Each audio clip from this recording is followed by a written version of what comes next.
আল্লাহ কোরআনে বলছেন ইয়াউমা ইয়াফিরুল মারউ মিন আখি ওয়া উম্মিহি ওয়া আবি ওয়া সাহিবাতিহি ওয়া বানি লিকুল্লি ইমরিইম মিনহুম ইয়াউমা ইযিন শা'নুই ইউগনি।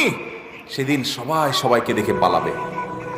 মাকে দেখে সন্তান পালাবে, বাপ তো পরের কথা, যে না জানি আমাকে এসে ধরে কোনো আমলের জন্য। বাবারা কার জন্য 2 নম্বর উপার্জন করছেন? এই জন্য আমার যুবক ভাইরা প্রতিজ্ঞা করেন, সরকারি চাকরি পান আর বেসরকারি, ব্যবসা করেন আর বিদেশ যান, যেভাবে উপার্জন করেন না কেন, জীবনে কখনো হারাম উপার্জন করব না। নিয়ত করবো তো ইনশাআল্লাহ। যুবক ভাইরা প্রতিজ্ঞা করেন, অন্য কোনো আমল করতে খুব বেশি, নফল আমল খুব বেশি করতে পারেন না, কোনো টেনশন নেই। দোয়া দুরূদ খুব বেশি পড়তে পারেন না, কোনো টেনশন নেই। জীবনে একটা ওয়াজ মাহফিলও আসতে পারেন নাই, কোনো টেনশন নেই। প্রতিজ্ঞা করেন 5 ওয়াক্ত নামাজ ঠিক রাখবেন।